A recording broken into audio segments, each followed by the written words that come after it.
안녕하세요. 다섯 번째 시간 시작하겠습니다. 지난번 3C 분석까지 우리가 시장을 크게 보고 마케팅의 큰 그림을 그리는 것이었다면 이제부터는 밑그림을 베이스로 세부적인 디테일한 터치가 들어가는 시간이에요. 마케팅에서는 이 부분을 세그먼트 타겟팅 포지셔닝이라는 이름으로 정리를 해뒀습니다. 세그먼트, 시장을 쪼갠다. 타겟팅, 시장을 조준한다. 포지셔닝, 고객들의 머릿속에 우리를 어떠한 위치 아니면 어떠한 이미지를 남긴다, 이렇게 보시면 좋을 것 같아요. 전체 시장 환경을 분석을 했다면 이제 우리가 진입하는 시장 내부에서 진행 방향을 바라보는 과정이고요. 오늘은 시장을 쪼개는 세그먼트, 목표 시장을 선정하는 타겟팅까지 설명을 드리도록 하겠습니다. 그러면 강의 진행하도록 하겠습니다. 외부 환경 분석을 통해서 온라인 교육 시장에 진입하고 싶은 회사가 있다고 할게요. 온라인 교육 시장에 들어가고 싶은 회사는 어떠한 식으로 시장에 진입을 하면 좋을까요? 온라인 교육 시장이라는 큰 시장을 선택하고 이 시장에 들어왔더니 큰 카테고리는 같지만 그 안에서 정말 다양한 교과 과정이나 수강생들의 관심에 따라서 다양한 컨텐츠들을 팔고 있습니다. 현실적으로 어떻게 구성이 되냐면 온라인 교육이라고 하더라도 중등 시장, 고등 시장, 수능, 공무원 이렇게 나눠져요. 우리가 온라인으로 남성복을 판다고 하더라도 큰 카테고리의 뿌리는 같지만 이 안에서 정장, 바지, 그 다음에 스포츠웨어 이런 식으로 나눠지는 것과 같은 개념이라고 보시면 좋을 것 같습니다. 이제 온라인 강의 사이트로 계속 설명을 드려볼게요.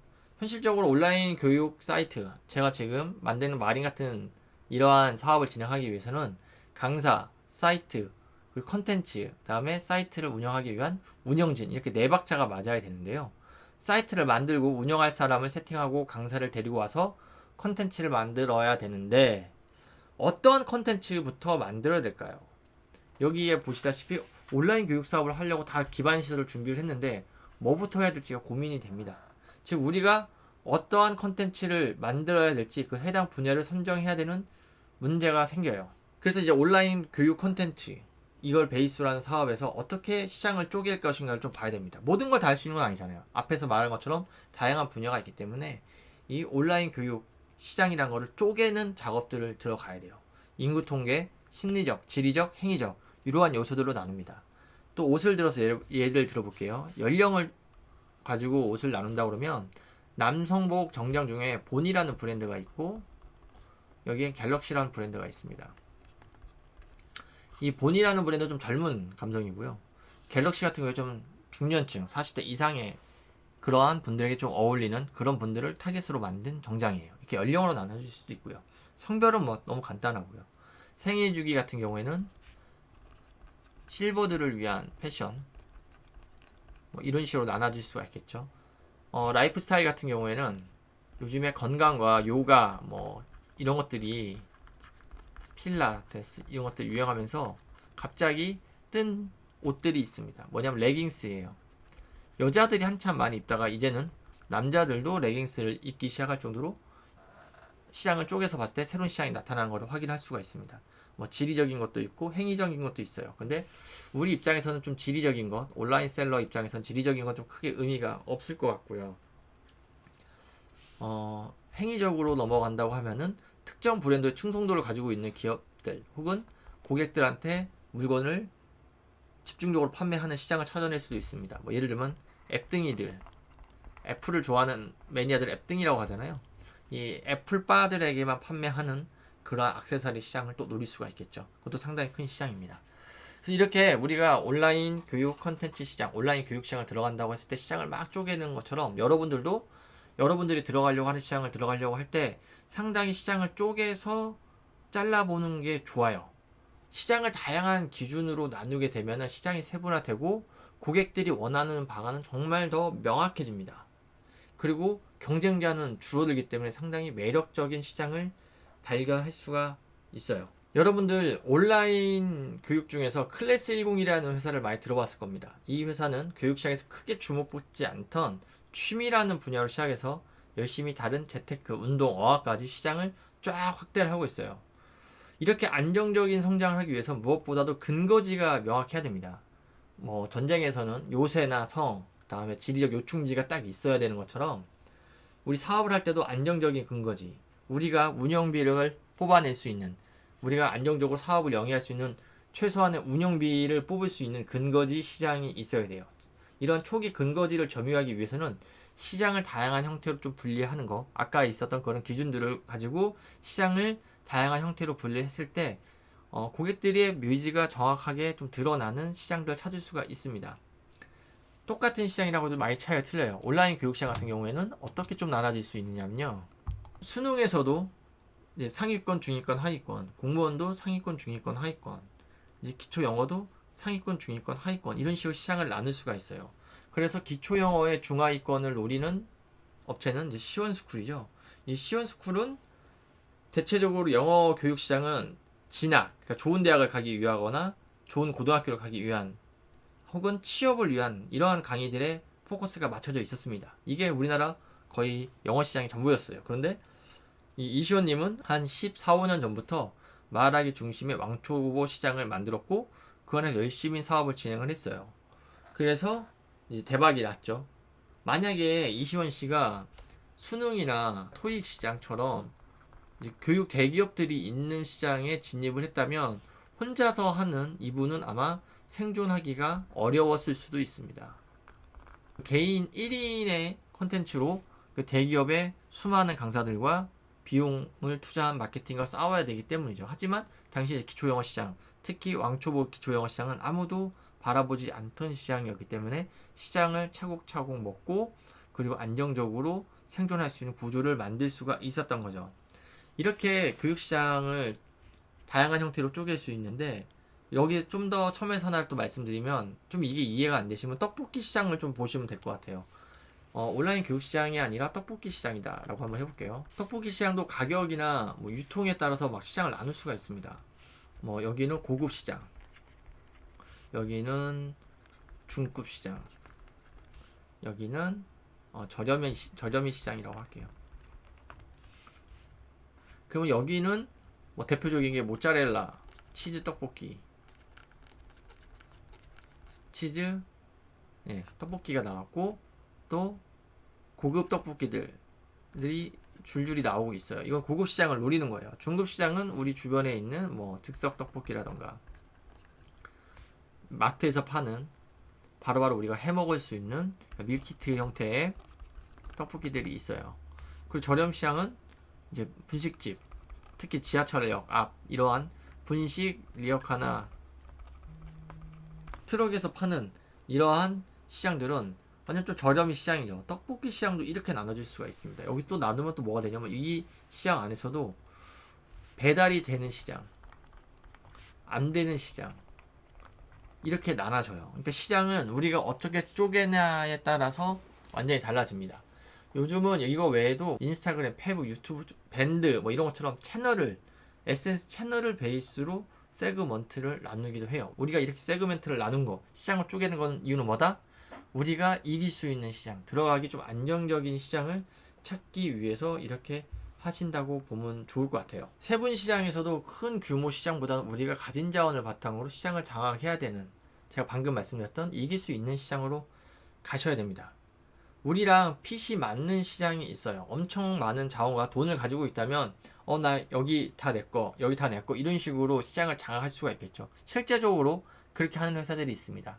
그렇게 하기 위해서 M&A라는 것들을 진행을 하는 거예요. 그런데 우리 같은 경우 이제 막 사업을 시작하는 사람들 아니면 초보 사업자들 같은 경우에는 경쟁자보다 무조건 사업 체력이 약할 수밖에 없어요. 왜냐하면 경쟁자는 이미 사업을 운영을 하고 있는 거고 사업을 운영하고 있다는 것은 적어도 이 사람이 월급만큼은 자기가 돈을 벌어내고 있다는 뜻입니다. 매출이 아니에요. 매출을 내고 모든 비용 빼고도 자기가 가져갈 수 있는 돈이 있다는 뜻이에요. 그런데 우리는 어떻다? 처음 시작할 때는 이게 약할 수밖에 없습니다.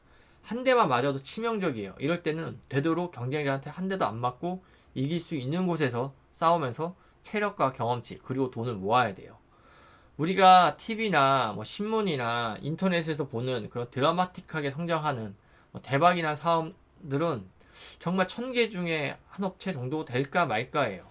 그 업체들을 벤치마킹 하거나 그 업체를 와 나도 저렇게 될 수 있다 라는 희망을 가지고 무작정 들이닥쳐서는 안 됩니다.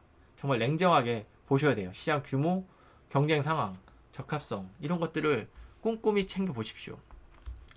초기에는 이 경쟁 상황을 잘 봐야 돼요. 수익이 낮아도 경쟁자가 없는 시장이 좋습니다. 경쟁자가 능력이 약간 초보적인 사람들이 모여 있는 시장이 좋아요. 예를 들어 다이어트 건기식, 여기는 마케팅 고수들이 아주 바글바글 하죠. 하지만 장작이나 나물, 우리가 별로 신경 안 쓰는 생필품 중에서도 가끔 사는 이러한 업체들은 마케팅력이 다이어트 건기식보다 낮을 수가 있어요. 그러니까 이러한 시장을 바라보는 것도 경쟁 상황을 판단하는 것들의 하나의 포인트가 될 수도 있습니다. 그래서 저는 처음에 남들이 이거 되겠어, 이게 돈이 되겠어 라는 시장부터 시작하라는 말씀을 많이 드려요. 그리고 이제 좀 자사 적합성 이런 것들이 있는데, 만약에 여러분이 유통을 하고 계신다면 우리랑 우호적인 공급처의 성격에 따라서 이러한 것들이 바뀔 수도 있습니다.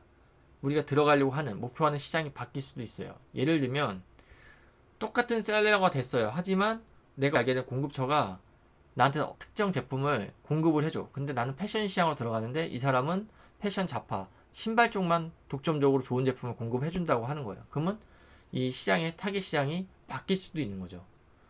여기서 이렇게 시장을 나눈 후에 우리의 역량을 다시 한번 살펴보는 곳에서 정말 다양한 결과값들이 나옵니다. 자금, 시장 규모, 경쟁 상황, 우리랑 친한 그런 제휴나 우호 협력 업체들의 성격에 따라서도 우리가 시장을 어떻게 쪼개고 어떠한 시장을 타겟으로 할 것인지가 다양한 결과값들이 나와요. 우리가 이러한 결과값들을 분석을 하고 전략의 변수들을 예상을 하면서 마케팅 전략을 짜는 이유는 다시 한번 말씀드리지만 우리가 이길 수 있는 시장에 들어가기 위해서입니다. 그리고 이길 수 있는 시장에 들어가서는 뭘 하셔야 되냐면 해자를 만드셔야 돼요. 해자가 뭐냐면 이렇게 성이 있으면 이렇게 성이 있죠. 여기 성문이 있고 그러면 이렇게 해서 물이 있는 걸 이렇게 보신 적이 있으실 거예요. 여기 다리가 이렇게 있죠. 여기 영역 물이 있는 걸 해자라고 얘기들을 해요. 이게 깊으면 깊을수록 적들이 쳐들어오기 힘들죠. 우리도 이렇게 시장을 쪼개고 타겟 시장을 들어가서 그 시장을 점령을 했으면 남들이 들어오지 못하게 최대한 이 진입 장벽을 짜는 일을 해야 됩니다. 시장에서 이렇게 해자를 만들어낸다면 우리가 작은 시장이라고 해도 독점을 할 수 있게 되고 안정적인 근거지를 만들 수가 있게 되는 거예요. 그러면은 우리가 시장을 쪼갰고 그 시장 중에서 우리가 들어가려고 하는 시장, 지금은 토익이라고 되어 있는데 어떠한 시장을 정했어요. 그러면 이 시장에서 우리가 어떻게 마케팅을 펼쳐야 될까요? 타겟 시장을 공략하는 방법은 다양합니다. 하지만 차별화된 역량과 메시지를 제공해서 시장에 빠른 임팩트를 주는 게 중요해요. 그래서 차별적인 마케팅을 많은 사람들이 진행을 하고 있습니다. 예를 들어서 제가 좀 좋아하는 기업이 두 개가 있는데 그 중에 하나가 영어 단기학교라는 회사예요. 여기 마케팅을 정말 잘하는 회사인데 토익 시장에 진입하게 됐을 때 이 토익 시장은 YBM, 그다음에 해커스, 파고다 정말 대기업들이 딱 있었습니다. 그런데 이 사람이 들어갈 때 어떻게 들어갔냐면 기존 사업자들과 완전 다른 느낌의 회사라는 것을 강조하고 들어갔어요. 1000명의 900점 달성자들의 학습법을 연구해서 커리큘럼과 강의를 최단기로 완성할 수 있게 만들었다라는 그러한 컨텐츠를 베이스로 했습니다. 핵심 편익을 완전 비틀어버린 거죠. 한 달에 700점 달성반, LC 전문 강의반 이렇게 세세적인 타겟팅, 점수 타겟팅과 특화반에 대한 것들을 준비를 하고 있었어요. 하지만 여기는 아예 핵심 편익을 바꿔버리는 상품 자체를 비틀어버리는 차별적 마케팅. 남들은 따라 할 수가 없었죠. 남들은 책을 베이스로 한다거나 강사 중심이었지만 이들은 학습법, 학습 노하우를 분석해서 만들었다는 것을 상당히 강조하고 들어갔어요. 딱 기존 업체랑 차별화가 딱 되는 거죠. 이렇게 하고 들어갔을 때 시장에 상당한 큰 임팩트를 줬습니다. 우리는 사업을 할 때 기존 판매자들과 무조건 다른 것들을 찾아내야 돼요. 같은 제품이면 무조건 가격 경쟁으로 가는 사람, 자금이 안정적으로 많은 사람이 이길 수밖에 없습니다. 한 방 맞으면 쓰러지는 초보 창업자들이기 때문에 너무도 불리한 싸움이에요. 이렇게 타겟 시장의 특성을 좀 파악을 해서 여기에서 우리가 어떠한 차별화를 할 수 있는지를 생각을 해야 됩니다. 만약에 차별화가 안 된다라고 하면은 사업을 시작하시면 안 돼요. 왜냐? 사업을 시작하시면 바로 지출이 발생을 합니다. 적어도 기회비용. 우리가 사업을 안 하고 회사를 다니면 한 달에 얼마의 금액을 벌죠. 그 200이다, 300이다 하면 그 기회비용을 날리게 되는 거예요. 그러니까 결과적으로 마이너스라 뜻이에요. 그러면 시작을 하지 않으면 기회비용이 발생하지 않으니까 일단은 마이너스는 발생하지 않는 거죠. 사업은 우리는 이제 초보 셀러, 자금이 많이 없는 셀러이기 때문에 최대한 비용을 아껴야 됩니다. 그래서 사입을 하거나 디자인을 하거나 스마트 스토어를 개설하거나 광고를 할 때 전부 다 이 비용적인 부분을 상당히 곰곰이 생각을 해서 하셔야 돼요. 특히 이렇게 딱 눈에 봐도 우리가 들어갔을 때 명확히 싸울 무기가 없다라고 하시면 들어가지 않는 것, 그것도 하나의 방법, 하나의 전략이라는 거를 명확히 아셨으면 좋겠습니다. 비차별적 마케팅은 여러분하고는 조금 상관이 없어요. 그러니까 충분히 어떠한 자금적, 인력적 자원을 가지고 시장을 뚝뚝 먹어가는 사람들한테는 좀 좋은 마케팅 방법이겠지만 소규모 기업이나 마케터들한테는 크게 의미가 없는 방법입니다. 근데 이것도 잘 쓰면 되게 무섭긴 해요. 그리고 틈새 마케팅입니다. 틈새 마케팅은 교육을 치면 AI죠. 그 전에는 토익이 강사나 교재 베이스로 마케팅 전략이 구성이 되어 있었다면 AI라는 인공지능을 도입을 해서 대체를 해버렸어요. 이 사람들이 할 수 없는 빈틈을 노리고 들어간 거죠. 이게 산타 토익입니다. 지금 엄청 커졌어요. AI, 인공지능이라는 걸 베이스로 시장을 시작을 해서 안전한 근거지를 만드는 거죠. 그리고 나서 이제는 다른 시장에까지 공략할 수 있을 정도로 사이즈가 커졌습니다. 우리가 어떻게 시작을 하든지 간에 근거지라는 건 상당히 중요해요. 우리가 1000만 원을 갖고 사업을 시작한다. 1억을 가지고 사업을 시작한다. 똑같습니다. 뭐가 똑같냐면 근거지, 수익을 만들지 못하면 플러스 수익이죠. 플러스 수익을 만들지 못하면 그때부터 우리가 가진 자금을 계속 마이너스 태워버리는 거예요. 당연하겠죠. 지출보다 수익이 무조건 커야지 기업이 존재하는 거예요. 기업과 사업자는 똑같습니다. 그냥 뭐 크기의 차이지 개념은 똑같아요. 우리도 수익이 있어야지만 가는 거예요. 틈새가 작다라 하더라도 작은 수익을 모아서 일단 1명, 2명 우리가 운영하고 있는 이 회사에 수익을 만들 수 있도록 고민을 하세요. 그거를 만들기 위해서 최대한 노력을 해야 됩니다. 이걸 해야지만 이제 2년, 3년 오래 생존할 수 있는 셀러가 되고 기업이 될 수 있는 거예요. AI 토익 같은 경우에도 대부분의 교육 대기업들은 별로 신경을 안 썼습니다. 하지만 산타 토익은 남들이 우습게 보던 작은 시장에서 탄탄한 근거지를 만들고 해자를 만들어내서 그 안에서 발생하는 수익으로 이제는 저 AI 공무원, AI 수능, AI SAT 정말 다양한 시장으로 진출할 게 너무나도 눈에 훤하게 보입니다. 우리가 지금 말했던 이 세그멘트하고 타겟팅을 잡았던 시장은 공통적인 특징이 하나가 있어요. 뿌리라는 것 같습니다. 뿌리라는 것 같으면 줄기는 정말 다양하게 뻗어갈 수가 있어요. 온라인 셀러도 마찬가지예요. 우리가 만약에 남성 수제화에서 시작을 했어요. 남성 수제화에서 시작을 해서 안정적인 수익 구조를 만들어냈다, 근거지를 만들어냈다고 하면은 이 다음부터는 조금 더 큰 시장을 찾아서 줄기를 펼치는 건 일이 아닙니다. 이게 생각보다 상당히 쉬워요. 우리는 컨텐츠만 교체하면 되니까. 직접 물건을 사입할 필요가 없는 그러한 시대에 살고 있기 때문에 다른 업체들, 특히 메가스터디 같은 회사 보면 메가스터디도 있고 메가스터디 중등, 초등, 공무원, 뭐 급식업체 정말 다양한 사업들을 합니다. 왜냐? 뿌리가 같기 때문이에요. 지금 우리가 살펴봤던 이 시장, 세그멘트하고 타겟팅했던 이 시장도 뿌리는 같기 때문에 이 시장 안에서 최대한 쪼개서 보고 그 안에서 근거 시장을 만들어서 그 안에서 그 뿌리에 탄탄한 안착을 하는 것에 집중을 하시면 좋을 것 같습니다. 3C부터 지금 세그멘트 타겟팅까지 관통하는 메시지가 있습니다. 제가 계속 반복하는 이야기인데 반복한다는 것보다 상당히 중요한 뜻이겠죠. 적과 나를 분석해서 이길 수 있는 곳에서 안전하게 싸워 나가자입니다. 한 방 맞으면 죽어버리는 아직은 최약체 캐릭터이기 때문에 최대한 안전하게 싸워 나가자는 거예요. 거의 절반의 시간을 마케팅에서는 우리가 이길 장소를 찾는 곳을 집중하고 분석하는 거기에 시간을 투자하고 있습니다. 이제 3C 분석과 S, T, 그리고 P가 남았는데 하여간 이렇게 이길 수 있는 장소를 찾았으니까 제대로 한번 붙어볼 수 있는 전술적인 면을 계산을 해봐야 되겠죠. 다음 시간에는 포지셔닝을 설명하도록 할게요. 이제부터는 좀 실전에서 어떻게 붙어야 되는지, 이길 장소를 찾았으니까 어떻게 배치를 해서 우리가 이겨야 되는지에 대한 이야기들이 좀 나옵니다. 자, 그럼 다음 시간에 뵐게요.